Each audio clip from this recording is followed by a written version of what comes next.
Con el sol apenas asomando, la costa gallega recibe el suave abrazo del mar. Una imagen que nos atrapa, nos transporta con cada movimiento. Galicia es tierra de mitos, de leyendas e historias fantásticas. Su tierra, su gente y su mar son igual de mágicos. Desde el siglo XVII nos han llegado historias de marineros que relataban haber contemplado mares de colores, mareas rojas, aguas luminosas o en llamas. Siempre se pensó que eran delirios o alucinaciones debidas a muchas horas de navegación. Pero a principios de 1900, el científico Sobrino Buigas documentaba la purga de mar, lo que hoy conocemos como marea roja. Pero tal vez la primera descripción de una marea roja se encuentre en la Biblia, en Éxodo 7:20. Y todo el agua que estaba en el Nilo se convirtió en sangre. La marea roja es un fenómeno natural provocado por un bloom o sobrecrecimiento de algas microscópicas o fitoplancton. Organismos microscópicos de un tamaño entre 2 y 200 micras que son transportados por el agua en el que viven. El fitoplancton vive en las aguas costeras de Galicia y constituye la base principal de alimento para los moluscos filtradores, mejillón, almeja, navaja, de ahí su importancia. Al entrar la primavera y al marchar el verano, bajo ciertas condiciones como temperatura del agua, viento del norte, salinidad, luminosidad y disponibilidad de nutrientes, estas microalgas proliferan de forma explosiva, dando lugar a manchas visibles.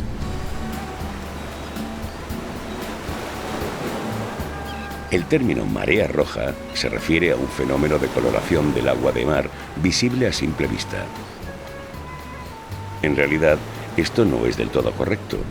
Las mareas rojas no son fenómenos asociados a las mareas ni tienen por qué ser de color rojo. La coloración se debe a los pigmentos presentes en los organismos microscópicos. Estos pigmentos captan la luz solar para realizar la fotosíntesis, que proporcionan una coloración que varía desde el rojo, anaranjado, verde o marrón. Una marea roja es una proliferación de algas microscópicas en el mar. Como las algas tienen pigmentos para absorber la luz y realizar la fotosíntesis, esos pigmentos colorean el agua de mar. Al crecer millones de células por litro, alteran el color del agua y vemos el color de las células. Simplemente eso. Si son células rojas, veremos una marea roja, como son en Galicia, ¿no? Las típicas de Mesodinium, que ves una mancha como de aspecto sanguinolento. Luego, otras típicas en Galicia son las manchas anaranjadas, que parecen como aceitosas, y las producen algas que tienen ese color anaranjado, son dinoflagelados, pero no son tóxicos. También podemos ver colores marrones o colores verdosos, y dependiendo de que sean algas tóxicas o no, esa coloración podremos decir que puede producir toxicidad o ser simplemente un crecimiento de microalgas en el mar. Las toxinas en Galicia, las más importantes, son las toxinas diarreicas. Las producen dinoflagelados y son las más habituales y las más preocupantes porque producen cierres en la explotación del marisco desde la primavera hasta el otoño y en algunas zonas casi de forma continua. Luego tenemos toxinas de tipo amnésico que las producen diatomeas, en concreto solo es un género y en Galicia se ha identificado solo una especie. Y luego tendríamos toxinas de tipo paralizante, menos habituales, que en el año 76, cuando todavía no había controles de toxinas en Galicia, hubo una proliferación por parte de un dinoflagelado que se llama Gynodinium catenatum, que había intoxicado mejillones que se exportaron de Galicia a diferentes partes de España y otros países europeos. Y en ese caso sí hubo intoxicaciones y fue el responsable de que se pusiera en marcha el sistema de análisis de toxinas para el control, ¿no? El seguimiento de las condiciones oceanográficas y de fitoplancton tóxico en Galicia.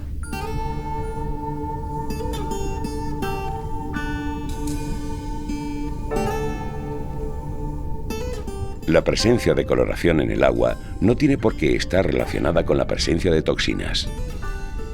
Estos fenómenos dan lugar a episodios muy dañinos para la economía marisquera cuando se trata de aguas tóxicas.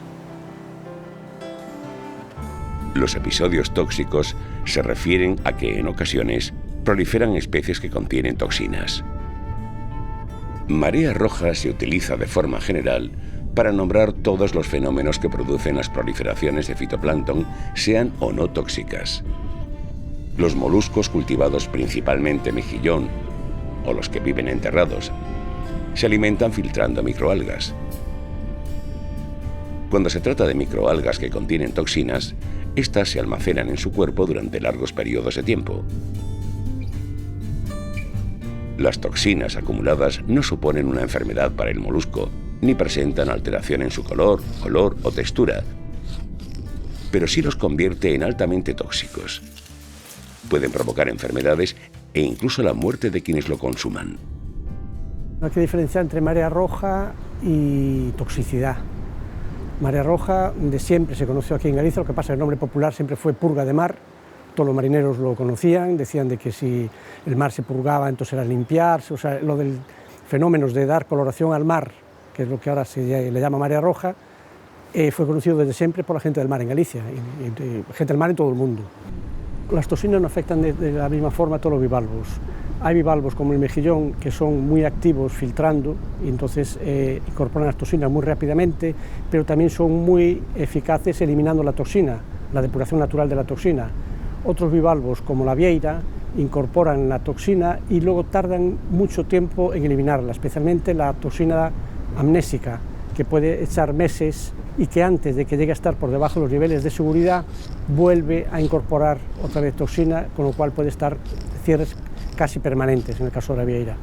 Son fenómenos totalmente naturales, entonces no podemos evitarlos, no podemos evitar que llueva o que haga viento. Lo que sí podemos es que eso se trabaja, en entender por qué aparecen en un momento dado y por qué desaparecen, de forma que podamos hacer modelos predictivos. Igual que con la meteorología es importante poder predecir, porque podemos tomar medidas de precaución. Si nos avisan de que mañana va a haber un temporal, pues podemos cerrar las ventanas. En el caso de las mareas rojas o de los casos de especies tóxicas, lo único que podríamos era tomar medidas de gestión, por ejemplo, evitar extraer el molusco con el que luego resulta que no lo podemos vender porque se ha puesto tóxico. Es simplemente para la planificación, pero evitar no se puede evitar. En ocasiones, se producen proliferaciones de microalgas que pueden causar daño o la muerte de otros animales marinos. La película dirigida por Alfred Hitchcock, Los pájaros, basada en hechos reales, refleja los efectos de microalgas tóxicas en estos animales, causados después de consumir peces afectados. Para prevenir los problemas causados por las toxinas, existen diferentes pautas de control que evitan la entrada en el mercado de productos con contenidos peligrosos de toxinas. Galicia no es solo un referente mundial en acuicultura y explotación de los recursos marinos. Es todo un ejemplo en el control de sus productos. Puntera en producción y referente en control, se realizan casi tantos controles en Galicia como en el resto de la Unión Europea. Intecmar es el Instituto Tecnológico para el Control del Medio Marino. Es el centro de control e investigación encargado de recoger muestras diarias para su análisis. El sistema de control tiene un elevado valor predictivo. Pueden detectar la presencia de células productoras de toxinas antes de que provoquen el cierre de polígonos de mejillón. Intecmar es un centro público perteneciente a la Consellería del Mar que se encarga del control de las zonas de producción de moluscos en la costa de Galicia, desde nuestro límite con Portugal hasta el límite con la Comunidad Autónoma de Asturias. Intecmar tiene además tres ámbitos importantes: seguridad alimentaria, cumplimiento de todas las normativas relacionadas con la seguridad alimentaria de los moluscos bivalvos. Por otro lado, tiene una unidad de patología de moluscos, es decir, las propias enfermedades de los moluscos, y por otro lado tiene una actividad importante en lo que es observación del océano, seguridad marítima y lucha contra la contaminación marina accidental. Es competencia de Intecmar abrir y cerrar las zonas de producción, es decir, permitir la extracción de los moluscos. Estamos en una región que es la principal región productora de moluscos de Europa. La especie estrella en cuanto a acuicultura es el mejillón en batea. Se ponen al día en los muelles 1000 toneladas de mejillón, por lo tanto, cualquier fallo en el programa de control puede ser fatal. esta importante región productora, lo es por el ecosistema de las rías, y eso hace que, a la vez que es bueno para que crezcan estos moluscos, también hay episodios recurrentes de fitoplancton tóxico, es decir, también somos una región con alta incidencia de biotoxinas marinas. El mejillón es la especie filtradora por excelencia, es el molusco bivalvo más voraz, puede llegar a filtrar hasta 7 litros de agua por hora, por lo tanto es el bioindicador mejor que hay, porque es el que más filtra y por lo tanto si en el agua hay algún tipo de fitoplancton tóxico, materia orgánica o contaminante químico, pues es la especie que primero nos va a dar la alerta. Por eso es para nosotros la especie diana por excelencia. Todos los días se recogen muestras, la unidad que gestiona todas las muestras está gestionando en torno a 10.000 muestras al año, que son dadas de alta en el sistema informático y se distribuyen a las diferentes unidades. La normativa europea exige un control mínimo semanal si las zonas están abiertas. No obstante, nuestro control puede llegar a ser diario. Cuando el episodio está incrementándose, la zona está abierta, pero existe riesgo de presencia de toxinas por encima de los límites legales. En ese momento, la frecuencia de muestreo llega a ser diaria para prevenir al máximo la salud del consumidor. Cuando las zonas están cerradas, para que luego se vuelvan a abrir las zonas son necesarios 2 análisis por debajo de los límites legales, separados entre sí los muestreos 48 horas. En ese caso nosotros incrementamos también mucho la frecuencia de muestreo para, tan pronto como ha remitido el episodio tóxico, abrir la zona lo antes posible.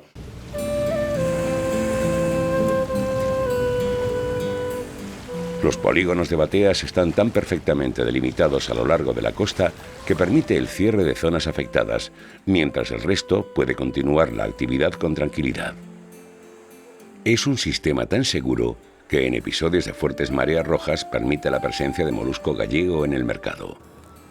Puede ocurrir que mientras que unos polígonos estén cerrados, otros están abiertos y son capaces de seguir abasteciendo al mercado. ¿Qué pasa? En determinados momentos, de estos últimos años, 2013 por ejemplo, hubo momentos en que el 100% de las bateas estaba cerrada. Entonces, en el momento en que las empresas ya no tenían mejillón estocado, sobre todo depuradoras, no podías encontrar mejillón gallego en los mercados porque es que no lo había, no lo podías extraer. Entonces, son momentos puntuales, pero que pueden tener un efecto muy importante sobre el sector porque puede ser aprovechado por otros moluscos de otros orígenes para conseguir esos mercados. El mejillón que producimos aquí en Galicia es distinto del mejillón que se produce en otras partes del mundo, básicamente, por un lado, porque es una especie autóctona, totalmente autóctona de nuestras costas, y por otro, porque al ser un cultivo natural, el mejillón va a ser fiel reflejo de las aguas en las que se cultivan. Y las aguas de Galicia son aguas totalmente distintas a las que se puedan dar en otros lugares del mundo. La riqueza de alimentación de fitoplancton en estas aguas es mucho mayor que en otras zonas, entonces vas a tener un mejillón totalmente distinto al que se pueda producir pues, en el norte de Europa, por ejemplo, o en Chile. Como es un producto totalmente natural, te puede coincidir un cierre en el momento en que el mejillón está óptimo para su extracción. Si ese cierre se prolonga, el mejillón, por ejemplo, puede desovar o pueden entrar tormentas, entonces el mejillón se desploma, pierden producción. Si sigue prolongándose ese cierre, lo que genera es un cambio en la dinámica de la producción, porque tienen un número determinado de cuerdas para cultivo. Si no pueden sacar el mejillón que tienen en la batea, no pueden incorporar nuevo mejillón pequeño para poder continuar su proceso productivo. La marea roja puede afectar al resto de las actividades que trabaja con este producto, porque el mejillón es materia prima, pues por ejemplo para la industria conservera. Si se mantiene un cierre muy prolongado y afecta a muchas zonas, esas empresas se van a encontrar sin materia prima para elaborar. Despidos, pérdidas económicas para la región, etc.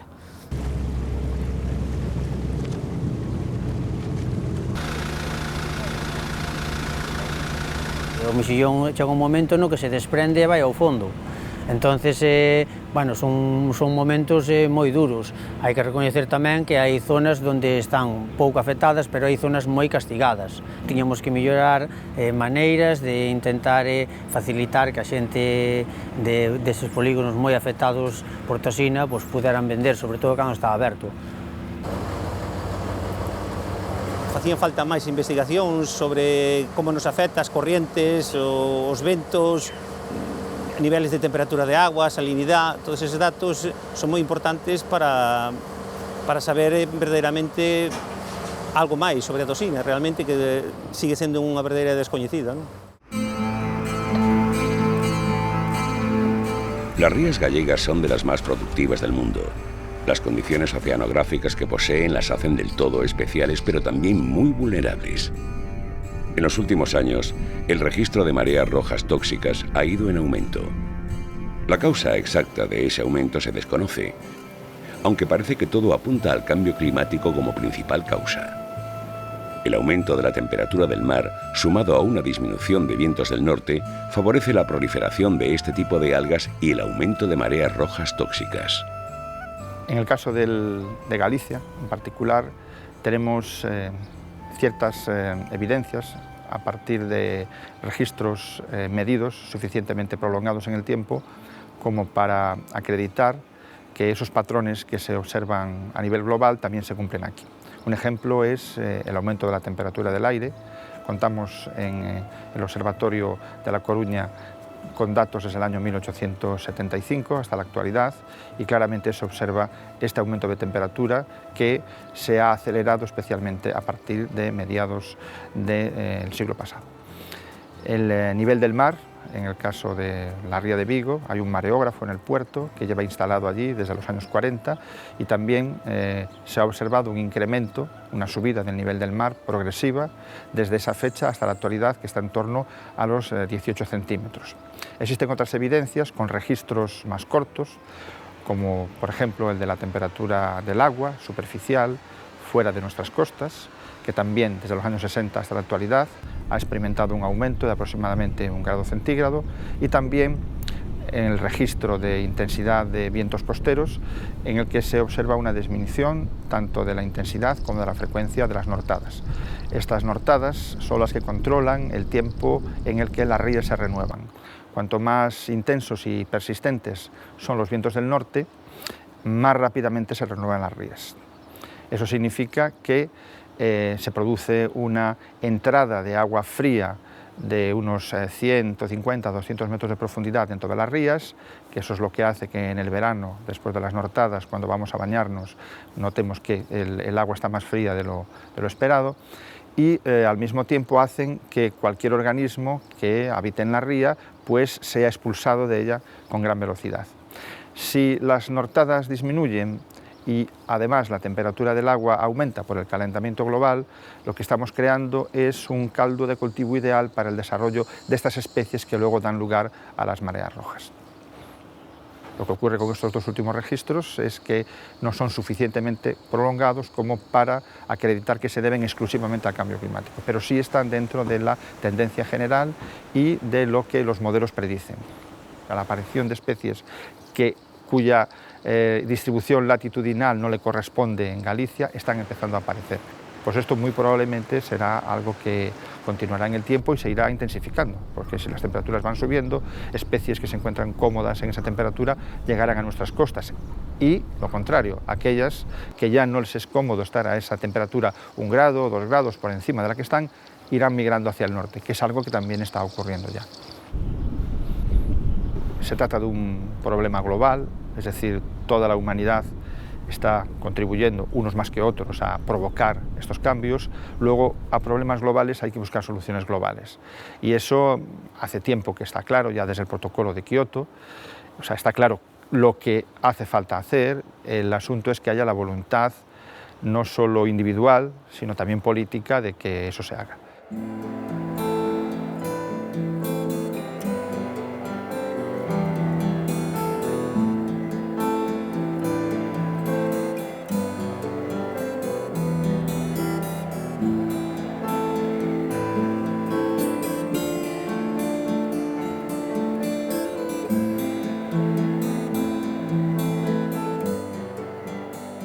Al caer la noche, parece que las estrellas bailan sobre la piel oscura del mar con cada rompiente. Es el escurridizo Mar de Ardora, protagonista de tantas leyendas y de indescriptible belleza. Los mismos dinoflagelados o microalgas que tiñen el mar de color rojizo o pardo, por las noches nos ofrecen mares de aguas brillantes. Un auténtico regalo de la naturaleza. Son en realidad millones de organismos microscópicos bioluminiscentes. Dinoflagelados que producen una reacción bioluminiscente cuando son perturbados o se sienten amenazados. Antaño fantasías, alucinaciones, delirios de navegantes e incesantes creadores de sueños. Hoy la ciencia nos enseña los riesgos que oculta la naturaleza, pero también la inmensa belleza que nos proporciona y la importancia de mantenerla viva.